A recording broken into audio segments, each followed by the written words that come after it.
It started like any other royal reception, but this one ended with a resignation over racism. Ngozi Fulani, who you can see in the left-hand corner of your screen, had been invited to Buckingham Palace in recognition of her work to support survivors of domestic violence. But what she'll remember most is the way she was spoken to by a member of the royal household.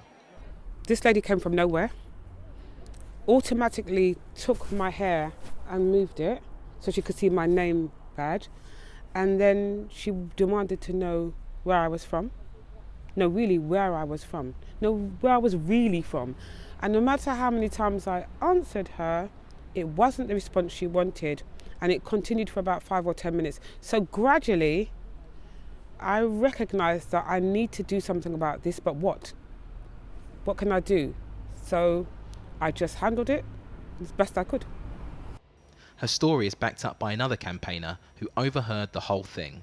That felt to us a bit like an interrogation, you know? There was a lot of questioning around Ngozi's nationality, around where her people come from, around where she's really from. And when every time Ngozi answered those questions, I was born in the UK, I'm British, that wasn't enough. And so the conversation persisted to a point where it actually became really uncomfortable.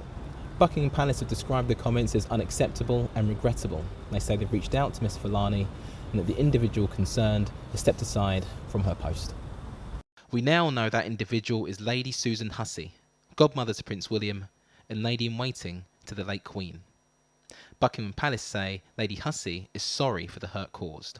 When you go into Buckingham Palace, you're searched, quite rightly, to protect the people that are in there. But then I asked myself, what protection was there for me against this kind of racism? Questions about racist attitudes at Buckingham Palace have been raised before.